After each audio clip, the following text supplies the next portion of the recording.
Hi friends, இப்போ வந்து மாங்காய் அல்வா செய்ய போறேங்க. இப்போ தோல் எடுத்துட்டு சீவிட்டு வந்துருவோம். அதுக்கு அப்புறமா தேவையான பொருளெல்லாம் காட்றேங்க. Hi friends, இப்போ தோல் சீவியாச்சு. இப்போ வந்து சீவல்ல நம்ம அதை நல்லா திருவிட்டு வந்துடலாம். திருவிட்டு வந்த அப்புறம் எப்படி செய்யறதுன்னு உங்களுக்கு காட்றேங்க. இதுவரைக்கும் எங்க சேனலை பார்க்கலனா இனிமேல் பாருங்க. Super duper LP channel. Subscribe பண்ணுங்க, லைக் பண்ணுங்க, கமெண்ட் பண்ணுங்க, ஷேர் பண்ணுங்க. பிடிச்சிருந்தா ஃப்ரெண்ட்ஸ் அண்ட் ரிலேட்டிவ்ஸ்க்கு ஷேர் பண்ணுங்க. இப்போ வந்து பாருங்க திருவிட்டு வந்தாச்சு. இதுக்கு தேவையானது என்னென்னு பார்த்துடலாம். வெல்லம் ஒரு கப் எடுத்துருக்கிறேன், கொஞ்சம் கண்டென்ஸ் மில்க், அப்புறம் முந்திரி பாதாம் நெய்யில் ஃப்ரை பண்ணி வச்சுக்கிறேன். இப்போ சாஸ்பேன் வச்சாச்சு. சாஸ்பேன் வச்சாச்சு. இப்போ வந்து இதில் போட்டு நெய்யில் வந்து நல்லா வதக்கிடலாம்.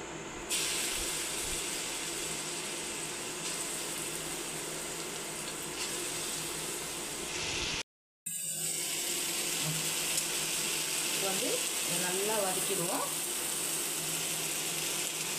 நல்லா சுருளாக வதக்கிட்ட அப்புறம் கொஞ்சம் ஒரு 1/4 ஸ்பூன் மிளகாத்தூள் போடணுங்க. மிளகாத்தூள் அப்புறமாட்டு வெல்லம் போட்டுக்கலாம். சுருளாக வதக்கிட்ட அப்புறம் நான் உங்களுக்கு இது பண்ணுறேன். நல்லா வதக்கி வச்சுக்கிறேன். ஒரு கப் வெல்லம் சொல்லியிருக்கேன், இதில் பாதி போடுறேங்க, ஏன்னா கண்டென்ஸ் மில்க்கும் போட போகிறேன்.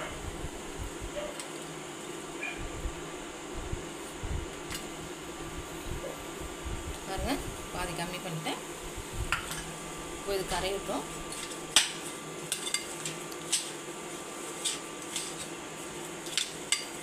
நல்லா கரைஞ்ச அப்புறம் கண்டென்ஸ் மில்க் ஆட் பண்ணுவோங்க. வெல்லம் நல்லா கரைஞ்சிருச்சு ஃப்ரெண்ட். வந்து கண்டென்ஸ் மில்க் கொஞ்சம் ஊற்றலாம்.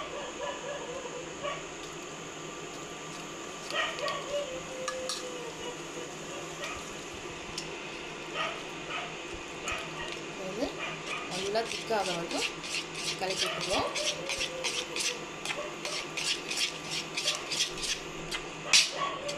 இப்போ நல்லா சுருண்டு வந்துட்டோம். அதுக்கப்புறமா வந்து வறுத்த முந்திரி போட்டு கொஞ்சம் நெய் போட்டுருவாங்க. அவ்வளோதான் ஃப்ரெண்ட்ஸ், ஆயிடுச்சு. இப்போ வந்து முந்திரி போட்டுட்டு அப்புறம் நெய் ஊற்றிடலாங்க. இது வரைக்கும் யாரும் செய்யலைங்க இந்த மாங்காய் அல்வா கண்டென்ஸ் மில்க் போட்டு. இதான் ஃபஸ்ட் டைம் நான் செய்கிறேன். நீங்கள் வேணால் செக் பண்ணி பாருங்கள், வேறு யூடியூப்பில் என்ன இருக்கான்றது. இதை செஞ்சு பார்த்துட்டு எனக்கு மறக்காமல் கமெண்ட்டில் சொல்லுங்கள். கொஞ்சம் நெய் போட்டுடலாம்.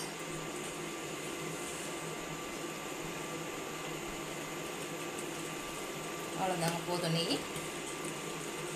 இந்த ஃபுல்லாக கண்டென்ஸ் மில்க்லேயே கூட செய்யலாம். கொஞ்சம் நீங்கள் சுகர் வெல்லத்துக்கு பதில் ஒயிட் சுகர் கூட போட்டுக்கலாங்க. நீங்கள் அது உங்கள் விருப்பம். அது கண்டென்ஸ் மில்க் எல்லாமே செய்யலாம். கண்டென்ஸ் மில்க் போட்டு செஞ்சிங்கன்னா கொஞ்சம் ரிச்சாக நல்லா டேஸ்டியாக இருக்குது. அவ்வளோதான் ஃப்ரெண்ட்ஸ், ஆயிடுச்சு. இறக்க வேண்டியது தான்.